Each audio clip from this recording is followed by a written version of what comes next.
Sheriff Morgan's heart seized in his chest when he discovered the abandoned bride sobbing on his porch, her wedding gown gleaming in the twilight. Hidden in the doorway, his orphaned niece Emma silently celebrated as her desperate plan to end her uncle's crushing loneliness unfolded perfectly.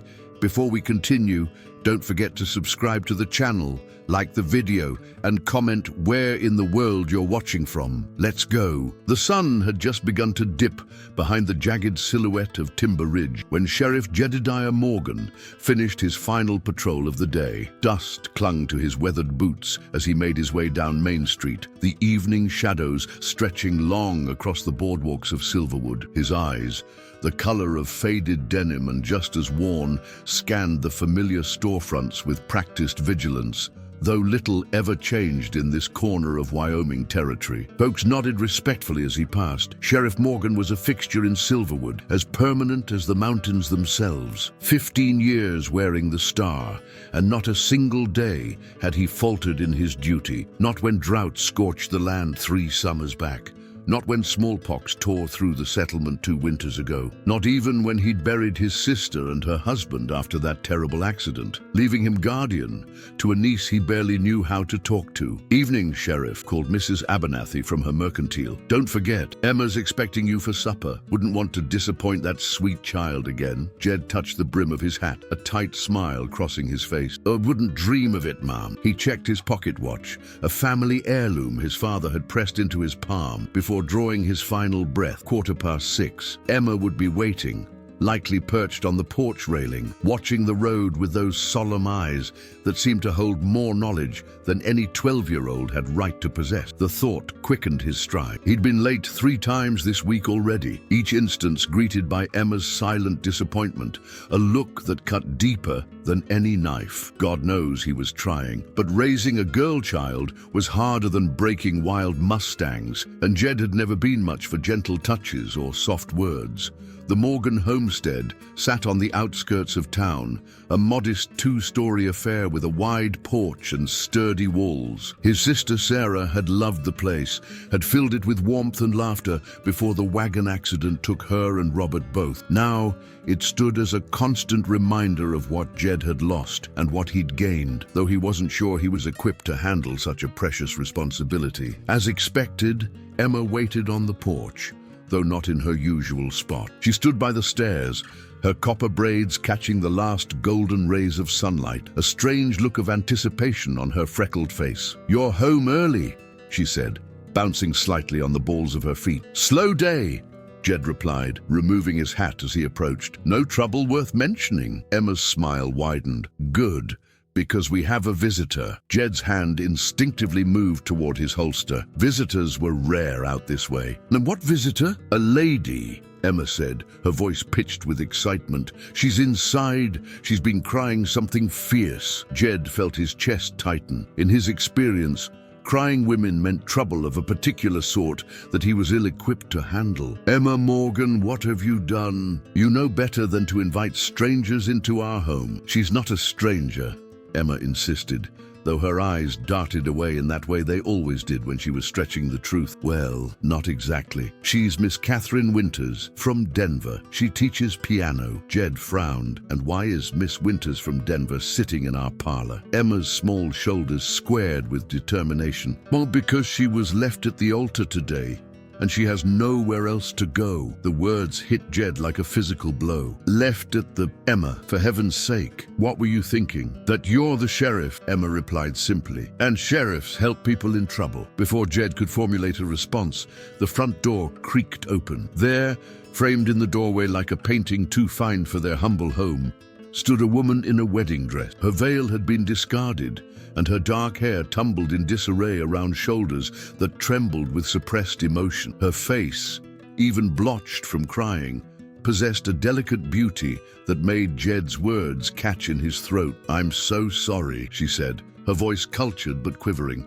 "I told Emma I shouldn't impose, but she was very persuasive." Jed shot his niece a look that promised a serious conversation later. Emma merely smiled, the picture of innocence. "Miss Winters, Jed managed, replacing his hat only to remove it again awkwardly. "I'm Sheriff Morgan. I apologize for my niece's forwardness." "Catherine, please," the woman said, attempting a smile that didn't quite reach her eyes. "And there's no need for apologies. Emma has been extraordinarily kind. When she found me by the church," she trailed off, her composure threatening to crumble. "I was running errands for Mrs. Abernathy," Emma supplied helpfully, "and I saw Miss Catherine sitting on the church steps all alone, in her wedding dress, with her flowers all wilted." Catherine nodded, one gloved hand pressed against her lips as if holding back a sob. "My former fiancé, apparently had second thoughts. He sent a note to the church. While I was dressing," her words came in broken fragments,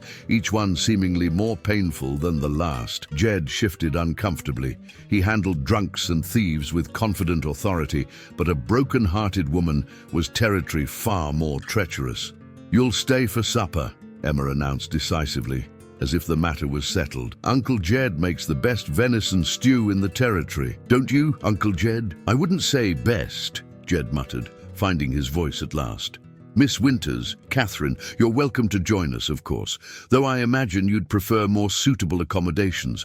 The Silverton Hotel in town is modest, but clean." "Oh," Catherine's face fell slightly. "Yes, of course. I wouldn't want to intrude. It's just that I have no luggage. Everything was to be sent to our new home in California. And my purse." Fresh tears welled in her eyes. "I'm afraid I left it at the church in my haste to escape the whispers and pitying glances." "We have plenty of room," Emma interjected firmly, "and I can lend you a nightgown. You're taller than me, but I have one that was my mother's." Jed saw the determination in his niece's eyes and recognized the set of her jaw. Identical to her mother's when Sarah had made up her mind about something, there would be no arguing with her.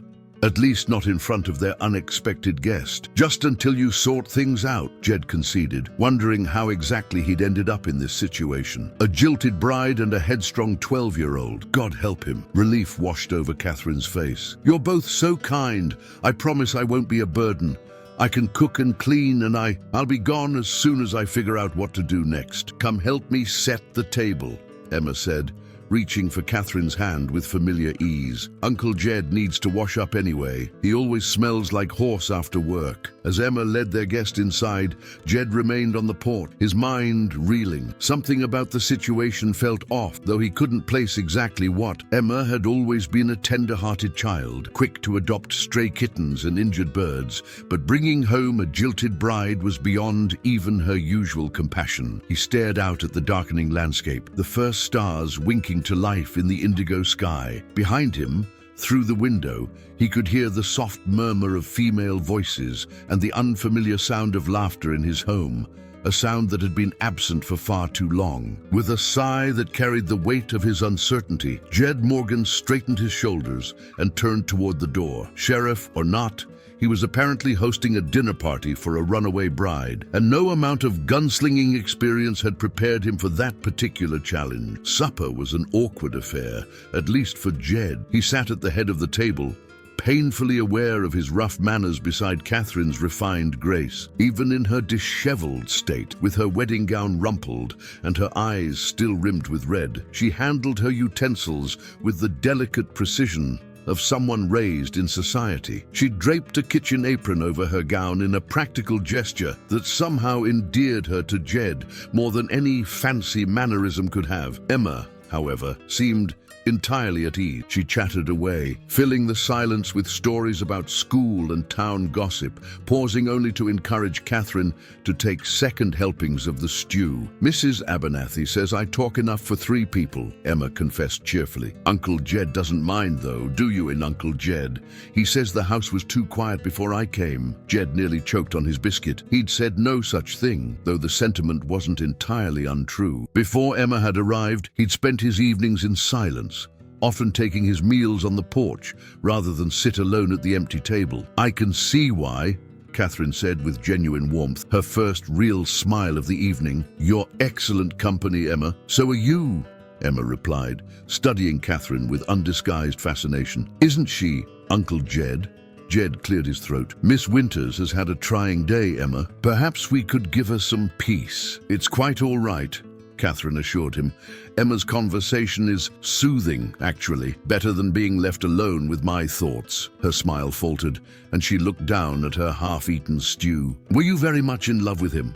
Emma asked, ignoring Jed's sharp look of rebuke. Catherine's spoon paused midway to her lips. She seemed to consider the question with surprising objectivity for someone who'd been abandoned on her wedding day. I thought I was, she said finally. Richard was charming and well-connected. My father approved. She set her spoon down carefully. But I'm beginning to wonder if I was more in love with the idea of security than with Richard himself. My mama said that's why most people get married, Emma observed, for security. She said she was lucky because she married for love. Her eyes darted to Jed. Uncle Jed never married. Mrs. Abernathy says it's because no woman in Silverwood is brave enough to take him on. Emma! Jed's voice came out sharper than intended. Catherine's soft laugh surprised them both. I find that difficult to believe, Sheriff. You seem quite manageable. Something in her tone made Jed's collar feel suddenly tight. He reached for his water glass, painfully aware of her eyes on him. Uncle Jed's the best shot in the territory, Emma continued, apparently oblivious to her uncle's discomfort. And he can track anything over any terrain. That's what Deputy Wilson says. Impressive skills, Catherine murmured. Not particularly useful at a dinner table, Jed replied dryly. I don't know about that. Catherine's eyes held a glint of humor. But the ability to track and hit targets might translate well to passing dishes. It was such an unexpected response that Jed couldn't help but laugh, a rusty sound he barely recognized as his own. Emma looked between them with naked satisfaction, as if this exchange was exactly what she'd been hoping for. After dinner, Emma insisted on showing Catherine to the guest room while Jed cleared the table. As he stacked plates and scraped leftovers, he could hear their footsteps overhead, followed by the creak of the old cedar chest where Sarah's things had been stored since her death. By the time they returned downstairs, Catherine had changed out of her wedding dress into one of Sarah's old nightgowns and a faded blue wrapper. The borrowed clothes hung loosely on her slender frame, yet somehow she looked more herself than she had in the formal gown. Miss Catherine plays piano, Uncle Jed, Emma announced as they entered the sitting room. She's going to teach me. Jed raised an eyebrow. Is that so? And when was this decided? Just now, Emma replied breezily. Since she might be staying for a while, Catherine's cheeks flushed. I only mentioned that I taught piano in Denver. Emma is being presumptuous. A common occurrence, Jed said, though without real censure. Or we don't have a piano, Emma. The church does, Emma countered. Reverend Simmons would let us use it. He's always saying how no one in town can play it properly. Jed wondered briefly when his 12-year-old niece had become so adept at making arrangements. Miss Winters hasn't agreed to stay beyond tonight, he reminded her gently. A flicker of something, disappointment, concern, crossed Emma's face before she masked it with a smile. Well, if she does decide to stay, she can teach me piano, and I can show her all around Silverwood. It's not Denver, but it has its charms. Indeed it does, Catherine said diplomatically, though Jed detected a note of uncertainty in her voice. He could hardly blame her. Silverwood was a far cry from the sophistication of Denver, and a woman of Catherine's evident refinement would find little to occupy her here. Does it's getting late, Jed said, noting Emma's poorly concealed yawn. School tomorrow, young lady. Emma's shoulders slumped in resignation. Yes, sir. She turned to Catherine. Breakfast is at 6. Uncle Jed makes flapjacks on Wednesdays. After Emma had gone upstairs, an awkward silence descended. Catherine stood by the fireplace, the flames casting a golden glow across her features, softening the evidence of her earlier distress. I should apologize for my niece, Jed said finally. She can be forceful. She reminds me of my younger sister, Catherine replied with a soft smile, always certain she knows what's best for everyone around her. You have family in Denver, then? Catherine's expression clouded. My parents and sister, yes. Though I doubt I'd be welcome there now. My father was quite invested in my marriage to Richard. The Harringtons are an influential family, and the alliance would have benefited my father's banking interests considerably. So this was a business arrangement. Jed couldn't keep the edge from his voice. Not entirely. Catherine sighed, sinking into the armchair by the fire. Richard was handsome, educated, I thought we were compatible, but perhaps I was fooling myself. She looked up at him with sudden directness. Have you ever wanted something so badly that you convinced yourself it was right, even when every instinct told you otherwise? The question caught him off guard. Yes, he admitted after a moment. When my sister died, I told myself I could raise Emma just fine on my own, that she'd be better off with family than strangers, even if that family was just a bachelor sheriff with no idea how to care for a child. And were you wrong? Catherine asked gently. Jed considered the question honestly. Some days, I think so. Other days, he thought of Emma's laughter, her fierce hug, her indomitable spirit. Other days, I know it was the only choice I could have lived with. Catherine nodded slowly. I wonder what choice I'll be able to live with now. You're welcome to stay until you decide, Jed found himself saying. Silverwood isn't Denver, but it's peaceful. Might be a good place to catch your breath. Thank you, Catherine said, genuine gratitude in her voice. Just for a few days, perhaps, until I can write to my friend in San Francisco. Caroline might take me in, at least until I can find employment. As Jed bid her goodnight and climbed the stairs to his own room, he heard the floorboards creak in Emma's bedroom. Pausing outside her door, he heard the unmistakable sound of papers rustling and a drawer being hastily closed. Emma? He called softly. Yes, Uncle Jed. Her voice was suspiciously innocent. Is there something you want to tell me about Miss Winters? A pause. Only that I think she's real nice. And pretty. Don't you think she's pretty, Uncle Jed? Jed sighed, recognizing deflection when he heard it. Get some sleep, Emma. We'll talk tomorrow. Yes, sir. Good night. As Jed continued to his room, he couldn't shake the feeling that his niece knew more about Catherine Winters than she was letting on, and that tomorrow's conversation would be more revealing than he was prepared for. Dawn broke over Silverwood with a painter's flourish, streaking the sky in brilliant oranges and pinks that gradually faded to clear blue. Jed had been awake for hours, his mind too restless for sleep. He'd spent most of the night staring at the ceiling, wondering what exactly he had gotten himself into by inviting a strange woman to stay in his home. It wasn't like him to act on impulse. 15 years of law enforcement had taught him the value of caution and deliberation. Yet something about Catherine Winters had bypassed his usual restraint. The kitchen was quiet when he entered, but the coffee pot had already been moved to the stove. A moment later, Catherine appeared in the doorway, dressed in another of Sarah's old dresses. This one was a simple blue calico that had always been too long for his sister. On Catherine, it fit remarkably well, though she'd clearly made some hasty adjustments with pins and a borrowed belt. Good morning, she said, her voice soft in the early light. I hope you don't mind. I'm an early riser, and I thought I might make myself useful. Not at all, Jed replied, suddenly conscious of his unshaven face and rumpled shirt. He'd intended to be alone with his thoughts for another hour at least. Catherine moved to the stove with unexpected familiarity, checking the coffee before reaching for the flour bin. Emma mentioned flapjacks. I thought I might get started. That's usually my domain, Jed said, stepping forward. It's one of the few meals I can prepare without risking food poisoning. A smile tugged at Catherine's lips. A sheriff who cooks? How unexpected. A necessity, not a talent, Jed admitted. Though Emma seems to think my flapjacks are something special, then I wouldn't dream of interfering. Catherine stepped back, gesturing toward the stove with an exaggerated bow. The kitchen is yours, Sheriff. There was something disarming about her manner, a natural ease that contradicted her refined appearance. As Jed moved past her to retrieve the mixing bowl, he caught the faint scent of lavender, his sister's soap, he realized with a pang. They worked in companionable silence,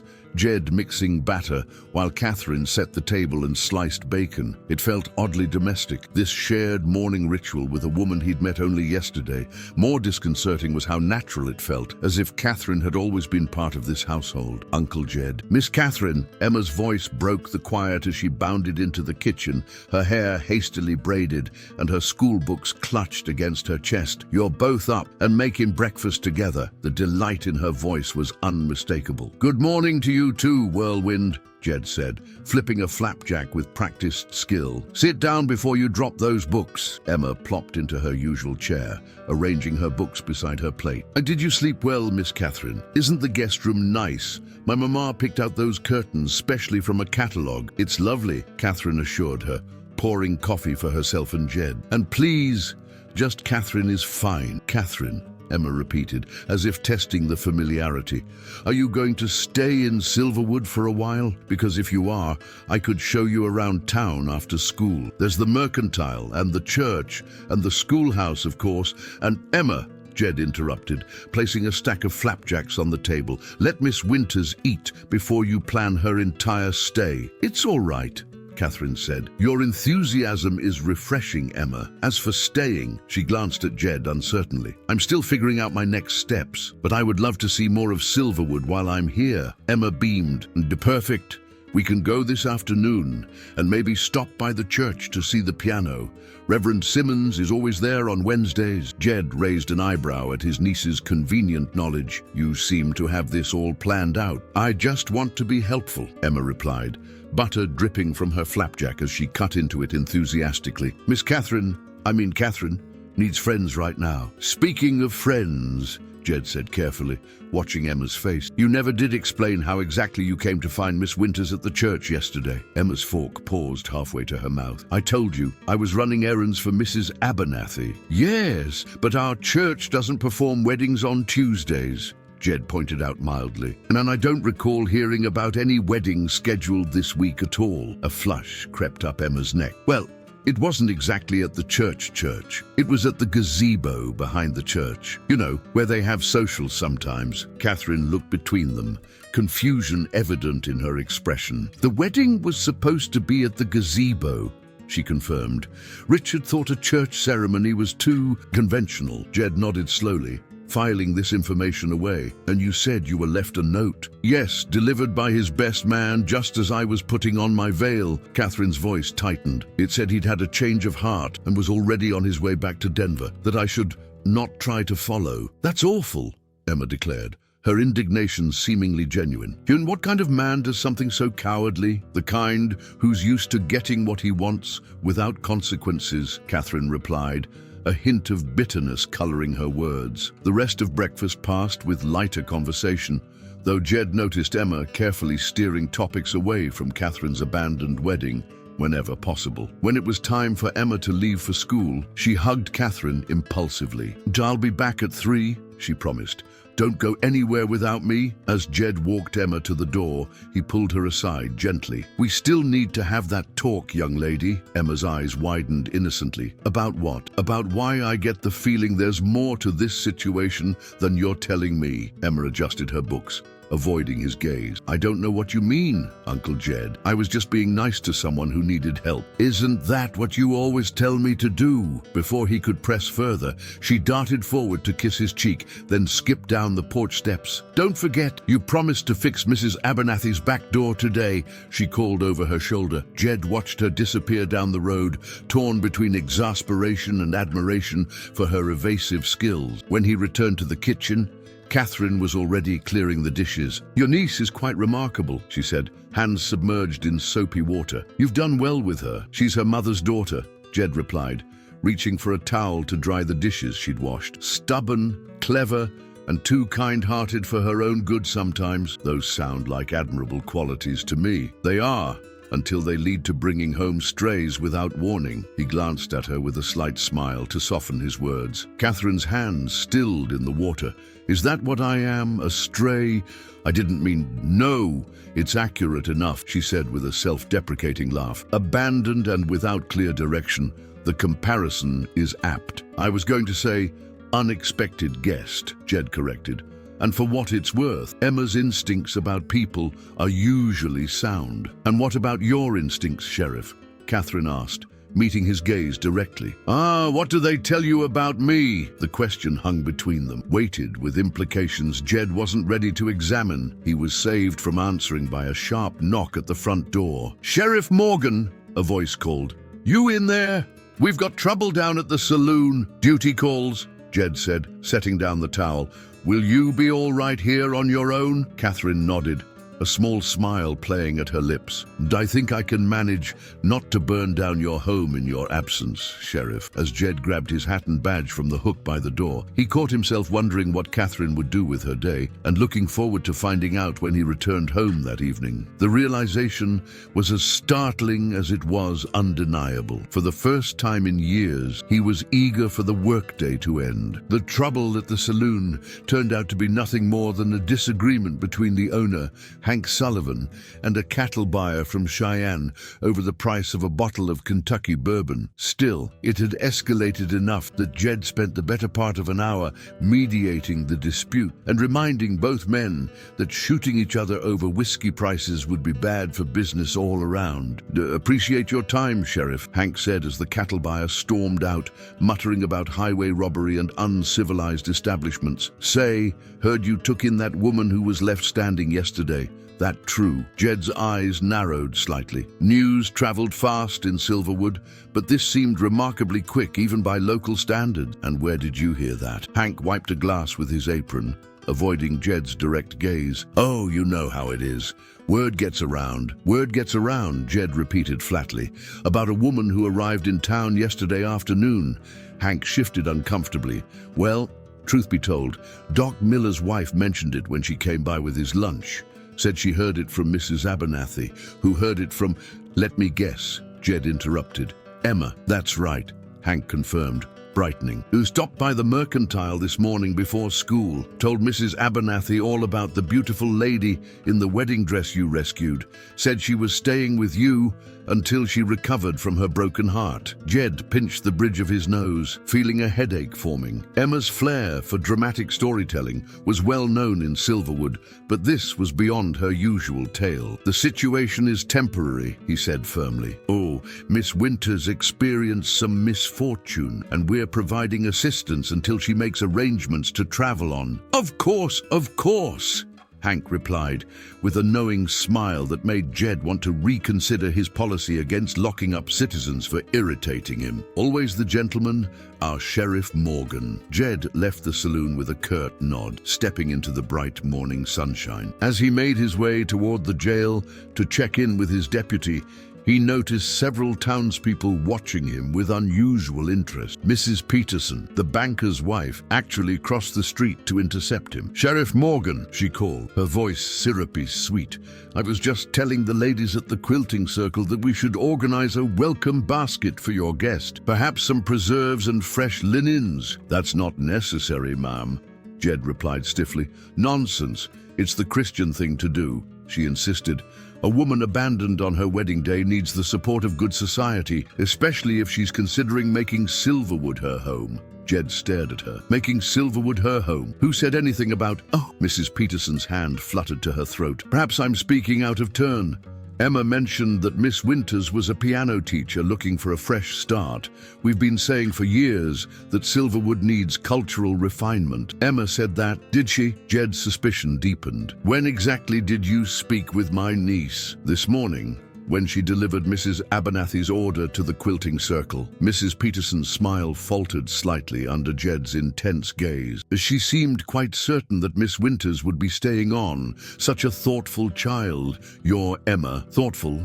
"Yes." Jed tipped his hat stiffly. "If you'll excuse me, Mrs. Peterson." By the time he reached the jailhouse, Jed had encountered 3 more citizens eager to discuss Catherine Winters, each with slightly different information about her circumstances, but all sharing the conviction that she would be a welcome addition to Silverwood society. According to town gossip, she was variously a concert pianist fallen on hard times, an heiress fleeing an arranged marriage, or a governor's daughter seeking adventure in the West. Deputy Wilson looked up from his desk as Jed entered, a knowing grin spreading across his youthful face. "Morning, Sheriff. Heard you've got a house guest." Jed hung his hat with deliberate calm. "Is there anyone in this town who hasn't heard? Probably Old Man Jenkins, but only because he's deaf as a post," Wilson replied cheerfully. "Emma stopped by earlier. Said your guest might need directions to the church if she wanted to see the piano." "Did she now?" Jed sank into his chair,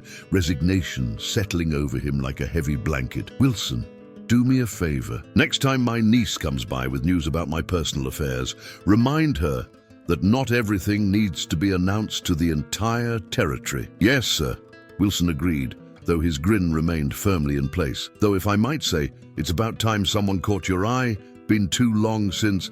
That'll be all, Deputy. Jed cut him off sharply. Any actual law enforcement matters I should know about? Wilson's expression sobered. Just one thing. Telegraph came through from Denver this morning. He passed a folded paper across the desk. Inquiry about a missing woman. Catherine Winters. Jed's hand froze halfway to the telegram. What does it say? Just asking if she's been seen in these parts. Sent by a Richard Harrington. Wilson watched Jed's face carefully. And that would be the fella who left her at the altar, I reckon. Jed unfolded the telegram and read it twice, his frown deepening. The message was terse. Seeking information on whereabouts of Catherine Winters. Left Denver unexpectedly. Any information appreciated. Reward offered. R. Harrington. Doesn't sound like a man who broke off an engagement, Jed murmured. No, sir. It doesn't, Wilson agreed. It almost sounds like he thinks she ran off. Jed folded the telegram and tucked it into his pocket. I'll look into this. Keep it between us for now. Yes, sir. Wilson hesitated. Sheriff, if I might ask, is everything all right with Miss Winters? She's not in any trouble, is she? That's what I intend to find out, Jed replied grimly. Meanwhile, across town, Catherine had grown restless in the empty house. After washing the breakfast dishes and straightening the kitchen, she'd wandered through the modest rooms, learning the contours of the Morgan home. It was a practical house, sparsely furnished, but clean, with touches of feminine influence that must have been Sarah's. Embroidered cushions on the settee, pressed wildflowers framed on the wall, a collection of novels on a small bookshelf. In Emma's room, Catherine found evidence of a child caught between two worlds. Dolls abandoned in a corner, replaced by books about far-off places and adventures. A small writing desk stood beneath the window, covered with papers and pencil stubs. Catherine smiled, imagining the serious expression Emma likely wore while working at that desk. Her curiosity finally led her to the small study Jed used for sheriff's business at home. Unlike the rest of the house, this room felt distinctly masculine, functional, no nonsense, with a large desk dominating the space. She hadn't intended to snoop, but a stack of letters caught her eye, all addressed to Emma in a flowing feminine script that must have belonged to Sarah. As Catherine turned to leave, respecting the private correspondence, a folded newspaper clipping fluttered to the floor. She bent to retrieve it, intending to replace it unread, when her own name leapt off the page. Startled, she couldn't help but scan the brief article. Denver Society Wedding announced Richard Harrington, son of railroad magnate William Harrington, to wed Catherine Winters, daughter of James Winters, president of First Continental Bank. June, wedding planned at Harrington Estate. The date on the clipping was from 3 months ago, but what caught Catherine's attention was the handwritten note in the margin, in what was clearly a child's careful script. Perfect match for Uncle Jed. Catherine refolded the clipping with trembling hands and returned it to the desk. Her mind raced with questions and implications. How had Emma obtained a Denver newspaper? And more importantly, why had she marked that particular announcement? The front door opened, startling Catherine from her thoughts. She moved quickly from the study into the main room, her heart pounding with an inexplicable mixture of guilt and confusion. Catherine, Jed's voice called. Are you here? Yes, she answered, stepping into view. I was just familiarizing myself with your lovely home. Jed studied her face carefully, and Catherine had the distinct impression he could read every thought passing through her mind. I think, he said slowly, we need to have a conversation about how you really came to be in Silverwood. Catherine sank onto the edge of the settee, her fingers nervously smoothing the borrowed dress. The room felt suddenly smaller with Jed standing there, his face a careful mask of neutrality that his eyes betrayed. I'm not sure what you mean, she said, though her voice lacked conviction. Jed pulled the telegram from his pocket and placed it on the table between them. Richard Harrington is looking for you. According to this, you left Denver unexpectedly. Not quite the same as being abandoned at the altar, is it? Catherine stared at the telegram, her face draining of color. He's looking for me, she whispered, more to herself than to Jed. The question is why? Jed continued, his tone measured but firm. And why the story about being left at the altar doesn't quite match with this message. He paused, studying her reaction. Or with the newspaper clipping in my study that Emma apparently found interesting enough to save. Catherine's head snapped up. I wasn't snooping, she said quickly. It fell and I saw my name. I was going to put it back. I'm not concerned about the snooping, Jed replied, though his raised eyebrows suggested otherwise. Well, I'm more interested in why my 12-year-old niece had a Denver newspaper announcement about your engagement in the first place, and why she wrote "perfect match for Uncle Jed" beside it. Catherine's lips parted in surprise. She wrote that. I didn't notice. Catherine, Jed said, her name both a question and a plea. What's really going on here? Because I'm starting to think I've been played by a very clever child, and possibly by you as well. No, Catherine stood abruptly, her hands twisting together. I didn't. I had no part in any deception, at least not with Emma. Jed crossed his arms, waiting. Catherine took a deep breath. The truth is, I was supposed to marry Richard yesterday. That part is true, but I wasn't left at the altar. I left him. She closed her eyes briefly, as if gathering courage. The wedding was arranged primarily as a business merger between our families. Richard's father wanted access to my father's banking connections, and my father wanted the social standing that comes with the Harrington name. And you agreed to this arrangement? I thought I could make it work, Catherine said, her voice small. Richard was handsome, wealthy, respected. On paper, it was an ideal match. But a week before the wedding, I discovered that Richard had arrangements with at least 2 other women he intended to continue seeing after our marriage. Catherine's cheeks flushed with remembered humiliation. When I confronted him, he laughed, said that was how things were done in certain circles, and I should be grateful for his honesty. Jed's expression darkened. Charming fellow. Indeed. Catherine's smile was bitter. I tried to call off the wedding then, but my father forbade it. Too much money was at stake, too many arrangements made. He said I could divorce Richard later if I was truly unhappy, but the wedding would proceed. So you ran, Catherine nodded. The morning of the wedding, I packed a small bag and slipped away while my mother and the maids were preparing the house. I left a note for my family, but nothing for Richard. I took the train west as far as my money would take me, which was Silverwood, Jed concluded. Actually, I was headed to San Francisco, Catherine corrected. I have a friend there who would take me in, but I missed a connection in Denver and had to take a local line. Silverwood was as far as I could afford. Jed frowned, the pieces still not quite fitting together. And the wedding dress? Why were you wearing it when Emma found you? Catherine hesitated. I wasn't. I was wearing a simple traveling dress when I arrived. I had just stepped down from the train when this young girl approached me. She asked if I was Catherine Winters, and when I confirmed it, she seemed overjoyed. She said she'd been expecting me. Emma, Jed said flatly.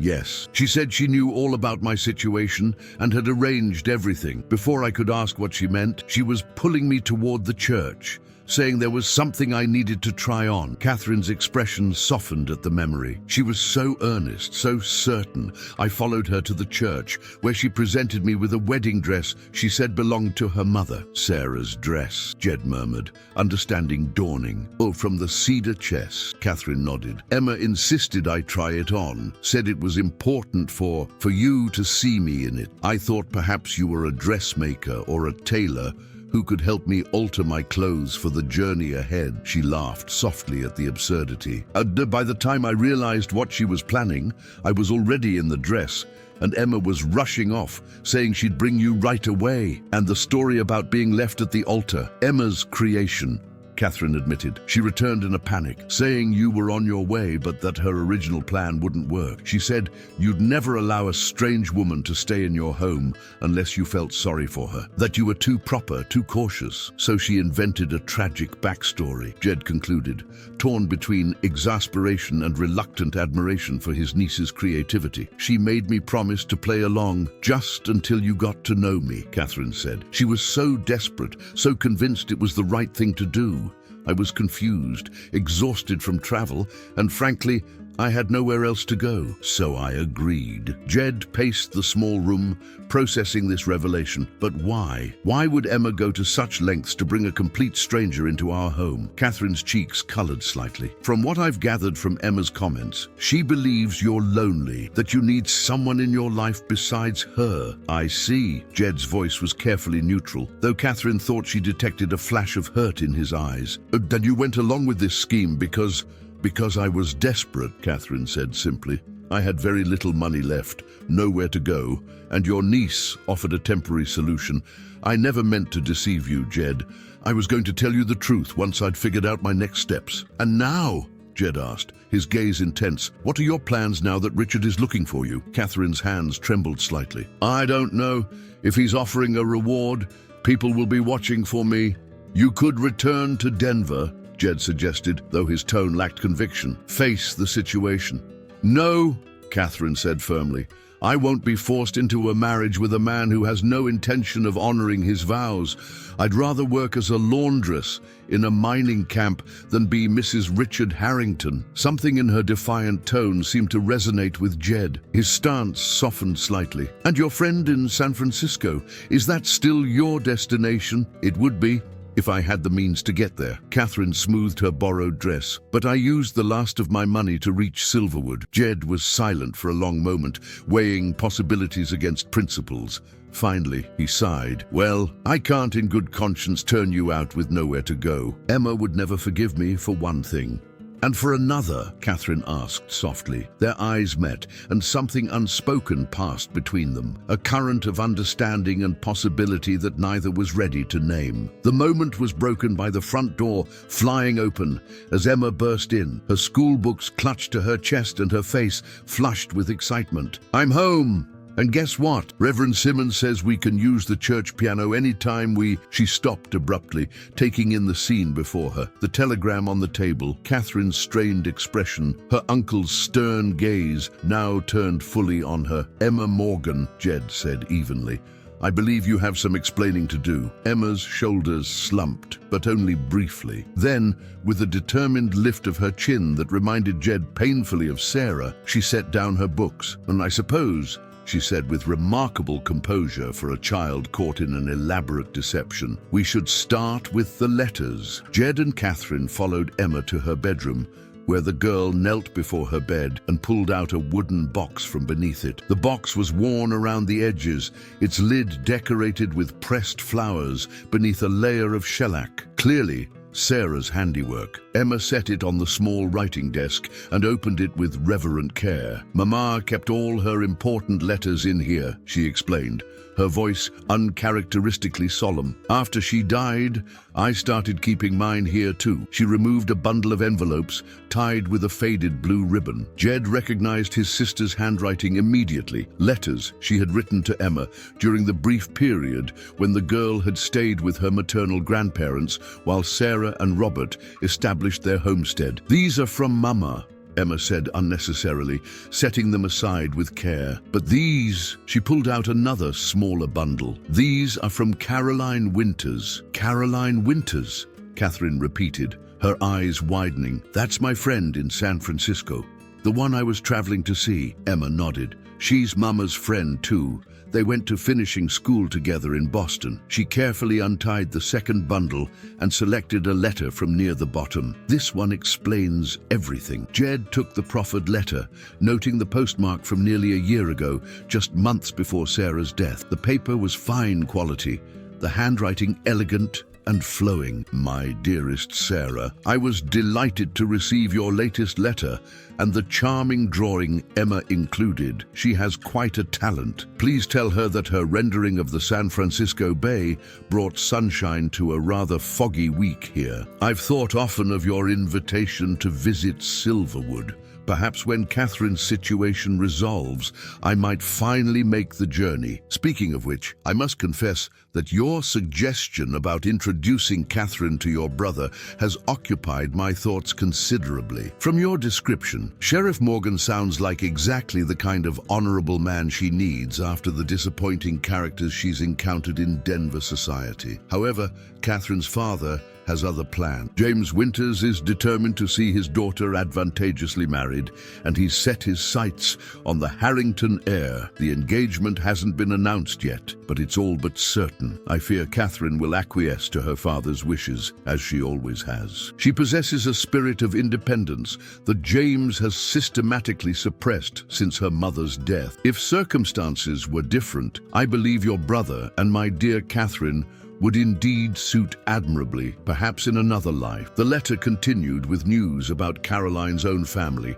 but Jed had seen enough. He looked up at Emma, who was watching him expectantly. "And this doesn't explain your scheme, Emma," he said, though his tone had softened. "It just shows that your mother and Caroline Winters thought Miss Catherine and I might get along." "There's more," Emma insisted, pulling out another letter with a more recent date. "This one came 3 months ago." Jed skimmed the second letter, his frown deepening. In it, Caroline expressed dismay at Catherine's engagement to Richard Harrington, describing him as a rake of the worst sort, whose family's fortune papered over a multitude of unpleasant qualities. She lamented that Catherine seemed resigned to her fate, having been convinced by her father that the match was both financially necessary and socially advantageous. "I still don't understand," Jed said, returning the letter to Emma. "How did you go from these letters to ambushing Miss Winters at the train station?" Emma reached into the box once more and withdrew a telegram. "This came last week," she said, handing it to Jed. "It's from Miss Caroline." The telegram was brief but startling. "Catherine finally showing backbone. Plans to flee before wedding. May seek passage to S. If she stops in Silverwood, remember our discussions. Opportunity knocks. C.W. "Our discussion?" Jed questioned, looking at his niece. Emma fidgeted with the ribbon from the letters. "I've been writing to Miss Caroline too. Ever since Mama died, she sends me books sometimes, and advice." "Advice about what exactly?" Jed's voice held a dangerous calm. "About you," Emma admitted. "About how sad and lonely you've been, how you work too hard and never smile anymore." Jed's jaw tightened. "Emma, my personal life is not a subject for correspondence with strangers." "Miss Caroline isn't a stranger," Emma protested. "She's like family, and she agrees that you need someone special in your life, someone kind and smart and pretty." She glanced at Catherine, who was listening with wide eyes. "So when the telegram came, I knew what I had to do, which was to create an elaborate deception," Jed concluded, his exasperation returning. "Not a deception," Emma insisted. "A nudge. Miss Caroline always says sometimes people need a nudge toward happiness." She turned pleading eyes to Catherine. "I recognized you right away from the newspaper picture, and I knew you needed help, and Uncle Jed needed, well, you." The room fell silent as the adults absorbed the full scope of Emma's machinations. Catherine was the first to recover, a surprised laugh escaping her lips. "I don't know whether to be impressed or horrified," she said, shaking her head in wonder. "You orchestrated all of this based on your mother's old correspondence." Emma nodded solemnly. "Mama always said Uncle Jed was too stubborn to find happiness on his own, that he'd need divine intervention or a very determined woman." She smiled shyly. "And I figured I could help with both, by dressing a stranger in your mother's wedding gown and creating a tragic backstory," Jed said dryly. "It worked, didn't it?" Emma pointed out. "You let her stay, out of basic human decency, not because—" Jed stopped, aware of Catherine's gaze on him. "This isn't the point. The point is that you lied, Emma, to both of us." Emma's shoulders slumped. "I know. I'm sorry about that part. But I'm not sorry I helped Miss Catherine, and I'm not sorry you two met." She looked between them with disarming earnestness. "Don't you think Mama would have wanted this? For both of you to be happy?" Jed ran a hand through his hair, finding himself at a rare loss for words. Sarah had always been the romantic of the family, seeing possibilities for joy where he saw only practical concerns and responsibilities. Would she have approved of Emma's meddling? Probably not the methods, but perhaps the intention. "Emma," Catherine said gently, kneeling to the girl's level, "your heart was in the right place, but your uncle is correct. Deception, even with good intentions, isn't the right way forward. Trust has to be earned honestly." Emma nodded, properly chastened, but not entirely repentant. "So, what happens now? Do you have to leave?" The question hung in the air, directed at Catherine but equally relevant to Jed. He found himself strangely reluctant to consider her departure, despite the unorthodox circumstances of her arrival. "I still need to reach San Francisco," Catherine said carefully, "but I have no means to continue my journey at present. And there's the matter of Richard Harrington looking for you," Jed added. "If he's offering a reward, word will spread. Silverwood might not be safe for long." "He won't give up easily," Catherine agreed, a shadow crossing her face. "Richard hates to lose anything he considers his property." "You're not property," Emma said fiercely. "No, she's not," Jed agreed, his jaw set. "And no one in Silverwood will hand her over to a man she's fleeing, reward or no reward." Catherine looked at him with surprised gratitude.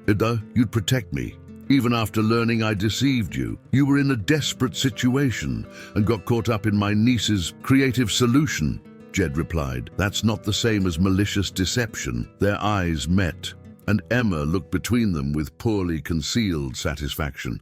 "So she can stay, at least until it's safe for her to travel to San Francisco." Jed hesitated, weighing his responsibilities as sheriff against his growing feelings for Catherine, feelings he wasn't ready to name but couldn't deny. "Yes," he said finally, "she can stay, but no more schemes, Emma, no more stories around town, and we'll need a better explanation for Miss Winter's presence than a jilted bride. We could say she's a distant cousin, come to help with my education," Emma suggested brightly. "Since I've been saying I need piano lessons anyway," Jed shook his head, marveling at his niece's quick mind. "I suppose that might work." For now, as they left Emma's room, the girl promising solemnly to compose apology letters to both adults for her deception, Catherine placed a gentle hand on Jed's arm. "Thank you," she said softly. "Not many men would be so understanding." "Don't thank me yet," Jed replied, his expression serious. "If Richard Harrington is as determined as you say, we may have a fight on our hands." The story of Catherine Winter's distant cousin from Denver come to assist with Emma's education spread through Silverwood with surprising ease. The townspeople, while naturally curious about the newcomer, seemed content with the explanation, particularly when Catherine began offering piano lessons at the church 3 afternoons a week. Her genuine talent at the instrument lent credibility to the tale, and her gentle demeanor quickly won admirers among Silverwood's residents. What remained unspoken, but widely observed, was the change in Sheriff Morgan. Though still diligent in his duties, he no longer lingered at the jailhouse until all hours. He could be seen escorting Catherine and Emma to church socials. His customary stern expression softened when in their company. Some even claimed to have heard him laugh, a sound so rare in recent years that younger residents hadn't known he was capable of it. For Jed, the weeks following Catherine's arrival had unfolded with unexpected warmth. The house that had felt too empty since Sarah's death now hummed with life. Evenings were filled with Emma's chatter, Catherine's music when they could convince Reverend Simmons to open the church, and conversations that stretched long after Emma had been sent to bed. He found himself sharing stories of his youth, of Sarah, of his early days as sheriff, memories he'd tucked away as too painful to revisit, but now discovered were healing in the telling. Catherine, too, gradually revealed more of herself. The formal reserve that had clearly been instilled by her upbringing slowly melted away, revealing a quick wit and a passionate interest in everything from literature to politics. Her childhood in Denver had been privileged but constrained, her education designed to produce an ornamental wife rather than nurture her natural intelligence. In Silverwood, away from those expectations, she bloomed like a flower finally receiving sunlight. "You're different here," Jed observed one evening as they sat on the porch, watching the sunset paint the distant mountains gold and crimson. Emma had gone to bed early, exhausted from a day spent helping with the church bazaar preparations. "Different how?" Catherine asked, her hands busy with mending one of Emma's school dresses. "More yourself, I think," Jed replied, studying her profile in the fading light. "When you first arrived, even with all the confusion, there was something contained about you, like you were holding your breath." Catherine's needle paused. "I suppose I was, in a way. I've spent most of my life trying to be what everyone expected. My father's obedient daughter, society's perfect young lady, Richard's decorative fiancée." She resumed her stitching, her movements precise and graceful. "Here, there's no one to impress, no role to play." "And is that a relief?" Jed asked. "This simpler life?" Catherine smiled, her eyes still on her work. "Simpler doesn't mean easier, but yes, it's a relief to just be Catherine, whatever that means." "I like Catherine," Jed said softly. "Whatever that means." She looked up then, their eyes meeting in the gathering twilight. Something shifted between them, an acknowledgement of feelings that had been growing steadily since her arrival. Neither spoke, but Jed's hand moved across the space between their chairs, his fingers lightly touching hers. Catherine turned her palm upward, their fingers intertwining with natural ease. The moment was broken by the distant sound of hoofbeats, a rider approaching at speed. Jed reluctantly released Catherine's hand and stood, instantly alert. "Stay here," he said, his voice returning to its sheriff's authority.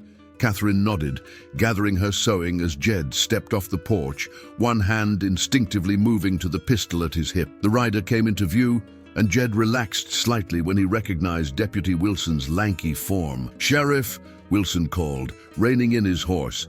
"Telegram came for you, marked urgent." He dismounted, handing Jed a folded paper. "Thought you'd want to see it right away." Jed opened the telegram, his expression darkening as he read, "When did this come in?" "Just now. Operator said it was sent from Cheyenne this afternoon." Wilson glanced toward the porch, where Catherine stood in the doorway. "Everything all right, Sheriff?" "Fine, Wilson. Thank you for bringing this out." Jed's tone made it clear the conversation was over. "I'll see you in town tomorrow." After Wilson departed, Jed returned to the porch, the telegram clutched in his hand. Catherine's face was pale in the fading light. "It's about Richard, isn't it?" she asked quietly. Jed nodded. "He's in Cheyenne. The telegram's from a sheriff I know there. Says Harrington's hired a man to track you, a former Pinkerton detective turned bounty hunter. They're expected to reach Silverwood within 3 days. Catherine's hands trembled slightly. "What will we do?" Jed was silent for a moment, weighing options. "We have time to plan. Harrington doesn't know for certain you're here, or he'd have come himself. The bounty hunter will be asking questions, following your trail from Denver. And when he finds me, Richard will come to collect his property." Catherine's voice held both fear and defiance. "You're not property," Jed reminded her firmly. "And you're under my protection now, as sheriff," or as Catherine hesitated, "as whatever you need me to be," Jed answered, his voice low and certain. Inside, unbeknownst to either of them, Emma sat at the top of the stairs, listening intently, her face set with the same determination that had led her to orchestrate Catherine's arrival in the first place. If a bounty hunter was coming to take Catherine away, then Emma Morgan would simply have to ensure he failed. The next morning, Catherine awoke to find the household already in motion. Emma was setting the table for breakfast, while Jed was gathering papers from his study. "Good morning," Catherine said, tying the belt of her borrowed wrapper. "You're both up early." "We have planning to do," Emma announced importantly. "Uncle Jed says we need to be prepared for when the bounty hunter comes." Catherine looked to Jed, surprised that he'd shared the situation with Emma. "She overheard us last night," Jed explained, his expression a mixture of exasperation and resignation. "And since keeping her out of this seems impossible, I thought it best to include her in our legitimate preparations." "Legitimate as opposed to?" Catherine asked. "Whatever schemes she might concoct on her own," Jed replied dryly. "We've had enough of those." Emma had the grace to look slightly abashed, though her enthusiasm remained undimmed. "I've already thought of 3 possible hiding places if we need them," she informed Catherine. "The root cellar, Mrs. Abernathy's attic, or the old mine shaft." "We're not hiding Miss Winters in a mine shaft," Jed said firmly. "The plan is to handle this legally and properly." "And how do we do that?" Catherine asked, joining them at the table. Jed set a document before her. "With this, I've drawn up an affidavit stating that you came to Silverwood of your own free will, that you broke your engagement prior to leaving Denver, and that you are not to be removed from this jurisdiction against your wishes." He tapped the paper. "I need you to sign it. Then I'll have Judge Parker witness it when he comes through town tomorrow." Catherine read the document carefully. "Will this stop Richard? Legally?" "Yes. If he wants to contest it, he'll have to do so in court." Jed's jaw tightened.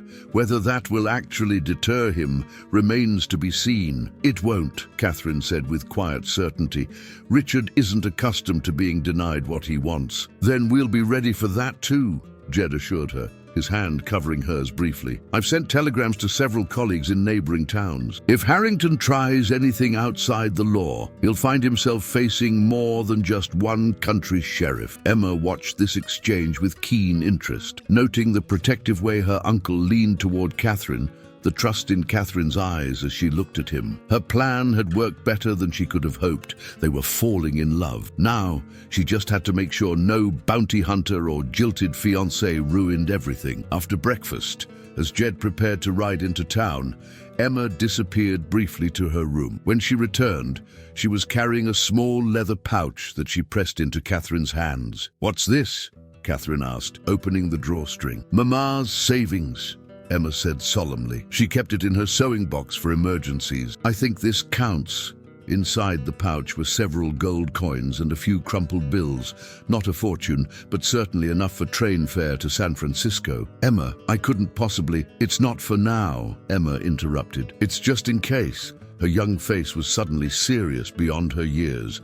"Promise you'll take it with you if you have to run. Promise you won't let them take you back to Denver." Catherine knelt to embrace the girl, deeply touched by the gesture. "I promise, Emma, but I also promise I won't leave unless there's absolutely no other choice." Emma returned the hug fiercely. "Good, because Uncle Jed needs you, and so do I." 2 days passed in tense anticipation. Judge Parker had arrived as scheduled, witnessed Catherine's affidavit, and departed with a warning to Jed that such documents might not hold much weight against a man of Richard Harrington's wealth and influence. Still, it was something, legal protection that established Catherine's status as a free woman making her own choices. The town had been quietly alerted to expect a visitor asking questions. Without revealing the full truth, Jed had instructed Silverwood's residents to direct any inquiries about newcomers to the sheriff's office. Most were happy to comply, their loyalty to Jed far outweighing any curiosity about strangers' business. On the morning of the 3rd day,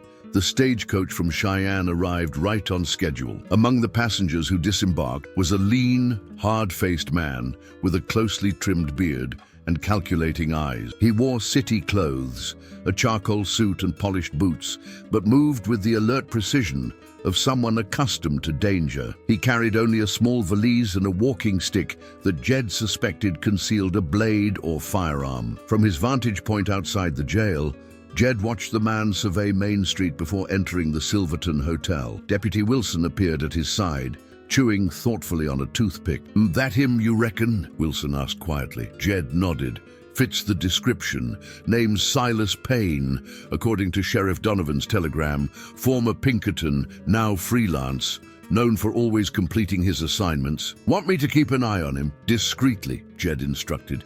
"He'll likely make the rounds of businesses, asking questions. Let me know who he talks to and what he asks." As predicted, Payne emerged from the hotel within the hour and began methodically visiting each establishment along Main Street. He started with the general store, then moved to the saloon, the barbershop, and finally the small cafe where many locals took their midday meal. His approach was measured, unhurried, a man who understood that information was gathered through patience rather than force. By early afternoon, Jed received reports from across town. Payne had been polite but persistent, showing a photograph of Catherine and offering small sums for information about her whereabouts. He'd presented himself as a family representative, concerned for a young woman who had suffered a nervous episode before her wedding. The story was plausible enough to create doubt about Catherine's situation, particularly among those who didn't know her well. "And most folks sent him your way," Wilson reported, returning to the jailhouse after following Payne's progress. "But Mrs. Abernathy might have let something slip about piano lessons at the church." Jed frowned. "Inevitable, I suppose. A town this size can't keep secrets forever." "What's your plan, Sheriff?"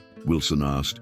"He's headed this way now. I'll speak with him officially," Jed replied, moving behind his desk. "Or do you go warn Catherine? Have her stay at the house with Emma until I return." Wilson had barely departed when the jailhouse door opened, and Silas Payne stepped inside, removing his hat with practiced courtesy. "Sheriff Morgan, I presume," he said, his voice cultured but with an undertone of steel. "My name is Silas Payne. I wonder if I might have a moment of your time. Jed gestured to the chair across from his desk. Mr. Payne, I've been expecting you. A flicker of surprise crossed Payne's face before his expression returned to professional neutrality. Have you indeed? Then perhaps this conversation will be more straightforward than I anticipated. That depends on your intentions, Jed replied evenly. I understand you're looking for Catherine Winters. Payne set his valise beside the chair and sat, his posture relaxed but alert. I represent the interests of the Harrington family of Denver. Miss Winters was engaged to marry Richard Harrington before she disappeared under concerning circumstances. No concerning circumstances here, Jed said, opening a drawer to retrieve Catherine's affidavit. Miss Winters arrived in Silverwood of her own free will after breaking her engagement. She's currently employed giving piano lessons and residing with my family as a distant relation. Payne's eyes narrowed as he scanned the document Jed placed before him. A convenient story, Sheriff, but Mr. Harrington tells a different tale of a young woman overcome by wedding nerves who fled in a state of emotional distress. Her father is deeply concerned for her well-being. Her father sold her to the highest bidder, Jed said bluntly. And Harrington's concern seems more about losing property than any genuine affection. Payne's expression revealed nothing. Strong accusations, Sheriff. I'm simply here to locate Miss Winters and ensure her safe return to her family. A generous reward has been offered for her recovery. She's not lost, Jed countered. She's exactly where she wants to be. Then you admit she's here? Payne's voice held a note of satisfaction. Jed leaned forward. I'm stating that Catherine Winters is under my protection, both as sheriff of this town and as someone who cares deeply for her welfare. That affidavit establishes her legal right to remain in Silverwood free from coercion. Protection from what, a sheriff? A wealthy fiancé and a comfortable life in Denver society? Payne raised an eyebrow. Most women would consider that a rescue, not a situation requiring escape. Most women haven't met Richard Harrington, Jed replied coldly. Payne studied him for a long moment. I see. This has become personal for you. My feelings aren't relevant to the legal facts, Jed said, though they both knew otherwise. Catherine Winters has established residence in Silverwood. She has employment, community connections, and legal documentation of her wishes. Any attempt to remove her against her will would constitute kidnapping. The law isn't always as clear-cut as we might like, Sheriff, Payne observed mildly, particularly when family matters are involved. A father has certain rights over an unmarried daughter. Not in my jurisdiction, Jed stated firmly. Payne rose, retrieving his hat and valise. Well, this has been an informative conversation. I appreciate your candor, Sheriff Morgan. He moved toward the door, then paused. I should mention that Mr. Harrington himself will be arriving on tomorrow's train. Perhaps he and Miss Winters can resolve their misunderstanding directly. The implication hung in the air. After Payne departed, this was merely the opening skirmish in a larger battle. Jed immediately sent word to his contacts in neighboring towns, alerting them to Harrington's imminent arrival. Then he mounted his horse and rode for home, concern tightening his chest. He found Catherine in the garden behind the house, helping Emma harvest late summer vegetables. The domestic scene, Catherine with dirt on her hands and a smile on her face as Emma chattered beside her, struck him with unexpected force. This was what he wanted to protect, not just Catherine's freedom, but the life they were building together. He's here, isn't he? Catherine asked as Jed approached, reading the answer in his expression. Yes. A man named Payne. He's been asking questions around town. Jed's voice softened. And Richard will arrive tomorrow. Catherine paled but straightened her shoulders. Oh, then we have decisions to make. Emma looked between them, her young face solemn. Are we going to fight or run? Emma, Jed began, intending to shield her from adult concerns. No, she's right, Catherine interrupted. Those are our options. She wiped her hands on her apron, leaving smudges of garden soil. I won't run, Jed. I've been running since I left Denver. I'm tired of it. Catherine, Harrington is wealthy and connected. He won't give up easily. Neither will we, she replied with quiet determination. This is my home now, with you and Emma. I won't be driven from it by fear. The word home hung between them, weighted with meaning. Jed took her soil-stained hands in his, uncaring about the dirt. "There's another option," he said softly, "one that might solve everything." Before he could continue, the sound of approaching hoofbeats interrupted them. Deputy Wilson appeared at the garden gate, his expression urgent. "Sheriff, there's trouble." Payne was seen at the telegraph office sending messages to Denver, and just now, 3 men rode into town. Hard cases by the look of them. "They're asking for Harrington's man." Jed's expression hardened. "It seems Richard isn't waiting for tomorrow's train after all." "What does that mean?" Emma asked, picking up on the tension between the adults. Catherine met Jed's gaze, understanding dawning. "It means he's not planning to rely on legal means to take me back." Night fell over Silverwood like a velvet curtain, stars emerging one by one above the silent streets. Jed had positioned trusted men at strategic points throughout town, veterans of frontier skirmishes who understood the gravity of the situation and were loyal to their sheriff. Deputy Wilson remained at the jailhouse, while 3 ranchers who owed Jed favors watched the roads into town. At the Morgan home, lamps burned low. Emma had been sent to bed despite vociferous protests, though Jed suspected she was still awake, listening for any sounds of trouble. Catherine sat at the kitchen table, her fingers tracing patterns on the worn wood as she and Jed talked in hushed voices. "Tell me about him," Jed said. "Everything you know that might help us anticipate his next move." Catherine sighed, gathering her thoughts. "Richard is calculating. He views everything as a transaction, including relationship. He's never faced significant opposition. His father's money has always smoothed his path, so he's unused to being refused." "Entirely," Catherine confirmed. "When I confronted him about the other women, he was more annoyed by my discovery than ashamed of his behavior. He genuinely couldn't understand why I was upset." "And his temper?" Jed asked, the lawman in him assessing potential threats. "Cold rather than hot," Catherine replied. "He doesn't shout or strike out.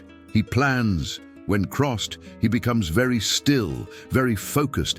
It's unnerving." Jed nodded, absorbing this information. "The kind of man who would send others to do his dirty work." "Yes," Catherine agreed. "Richard considers himself above physical confrontation. He's never worked with his hands or faced real hardship, but he's dangerous in other ways. He collects people's weaknesses, stores them away for future leverage." "What leverage does he have over you?" Jed asked gently. Catherine's hands stilled on the table. "And my father's bank is deeply in debt to the Harrington Railroad interests.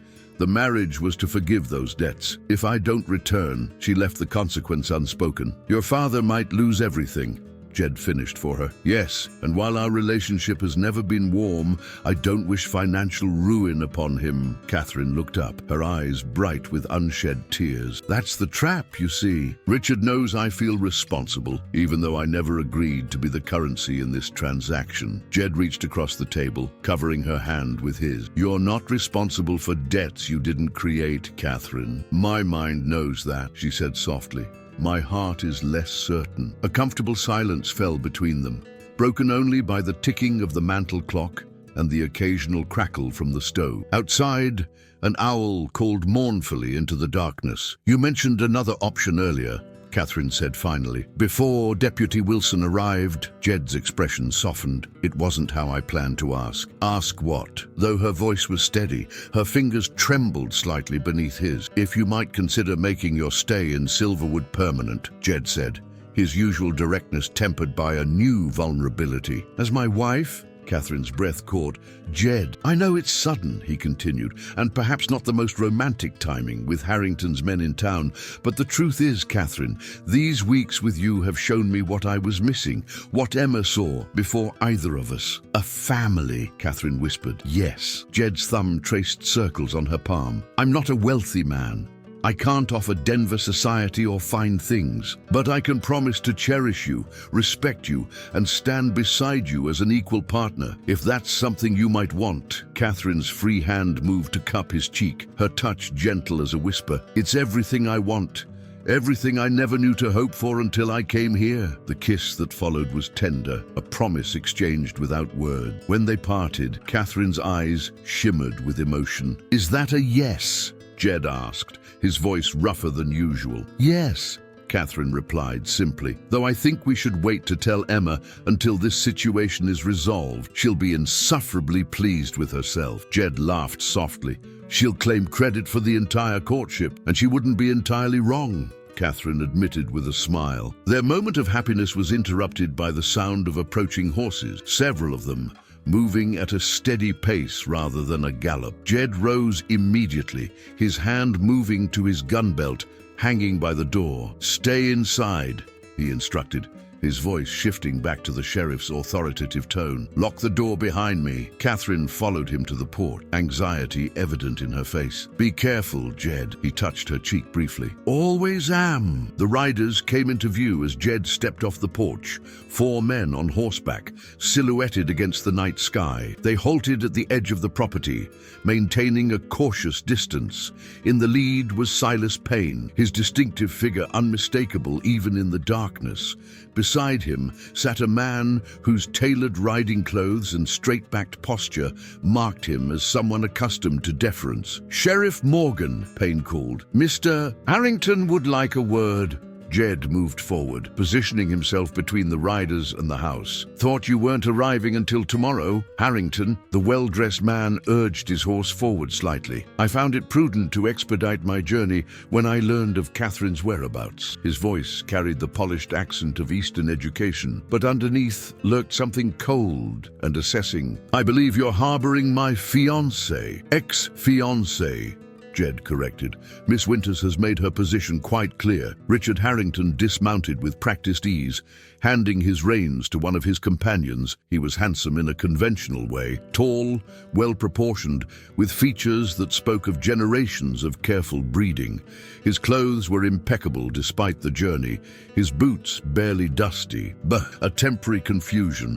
"I assure you," Richard said smoothly, "Catherine has always been prone to dramatic gestures when upset. I'm here to escort her home where she belongs." "She is home," Jed replied, his stance widening slightly, instinctively preparing for confrontation. "And she's stated her wish to remain in Silverwood." Richard's smile didn't reach his eyes. "Sheriff, I understand you've developed some attachment to Catherine during her visit. It's natural. She's a beautiful woman with a certain charm, but surely you realize her place is in Denver society, not in this." He glanced around dismissively. "Rustic outpost. Her place is wherever she chooses," Jed countered, his patience thinning. "And she's chosen here. Has she?" Richard took another step forward. "Or has she simply been too frightened to leave?" "Catherine," he called toward the house. "It's Richard.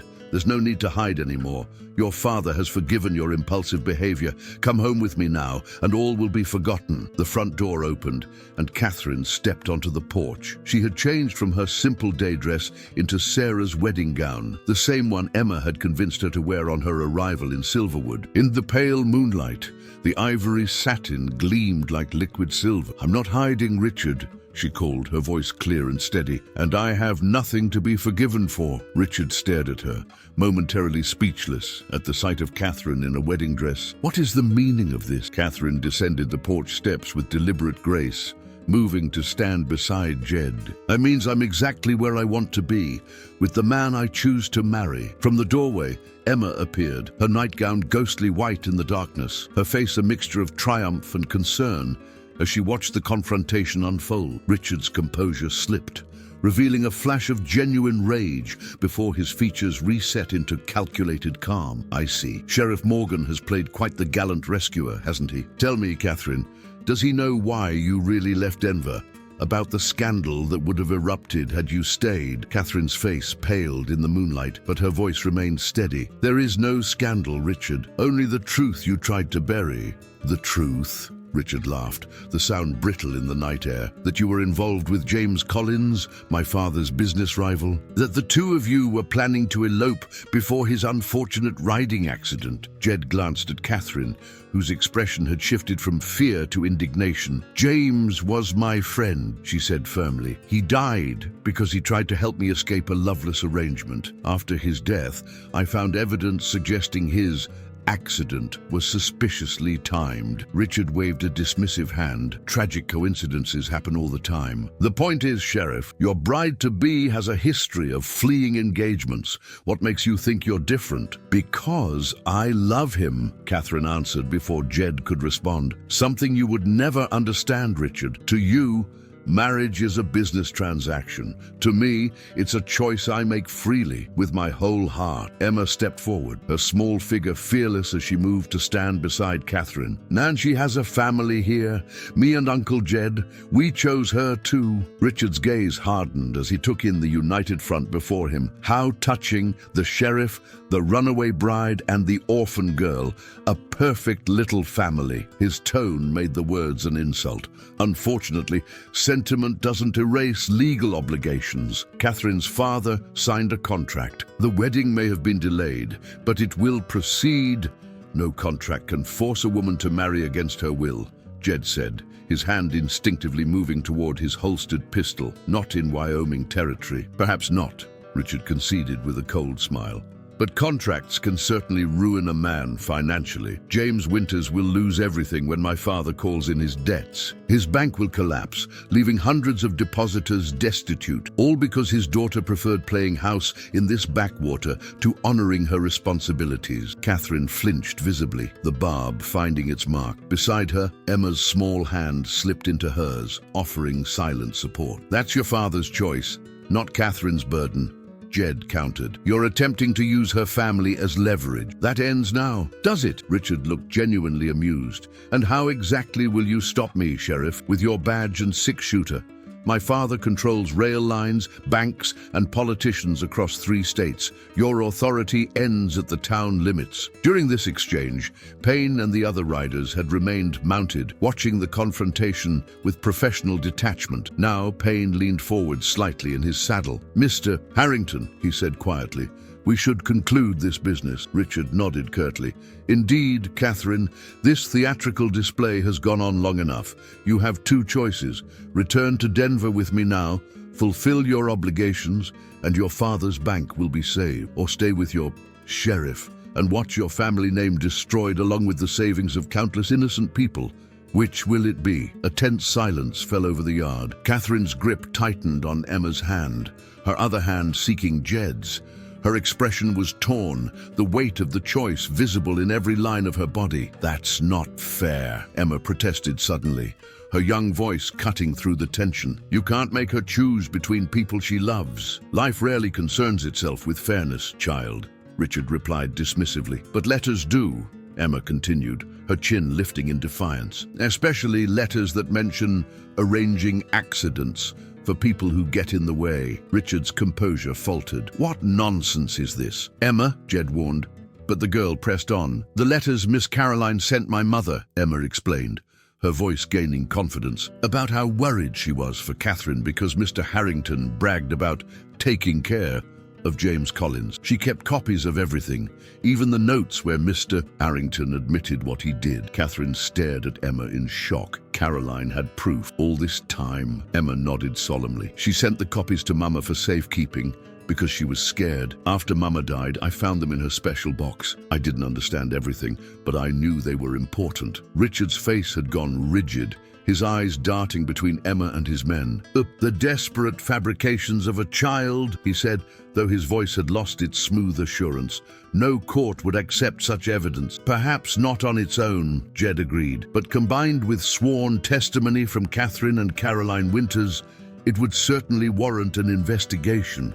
Railroad barons aren't above the law, Harrington, no matter what your father believes. Payne shifted uncomfortably in his saddle. Mr. Harrington, if there's any truth to these allegations, silence, Richard snapped. You're paid to follow orders, not offer opinions. I'm paid to recover a runaway fiancé, Payne corrected coolly, not to involve myself in potential murder investigation. My contract doesn't extend to such complications. The balance of power had shifted, subtle but unmistakable. Richard's carefully constructed leverage was crumbling. He turned back to Catherine, his expression now openly hostile. You've chosen poorly, he said, his voice low and venomous. "My father won't take this insult lightly. Whatever evidence you think you have is already on its way to the territorial marshal," Jed interrupted, "along with Catherine's affidavit and statements from witnesses regarding your threats tonight. You might buy your way out of some troubles, Harrington,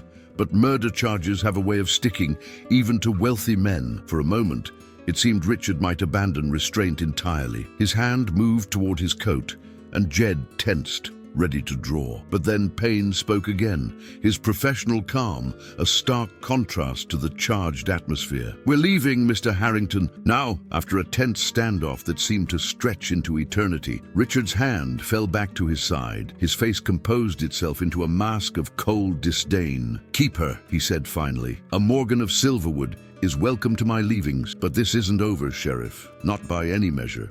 "It is for tonight," Jed replied evenly. "Ride out now, and don't return to my town." With a final venomous glance at Catherine, Richard mounted his horse and turned away. The riders followed, dust rising in their wake as they disappeared into the darkness. In the sudden quiet, Catherine sagged slightly, the tension draining from her body. Jed's arm came around her waist, supporting her. "Are you all right?" he asked softly. She nodded, though tears shimmered in her eyes. "I never thought. Caroline knew all along. She was trying to protect me." "And so was I," Emma declared proudly.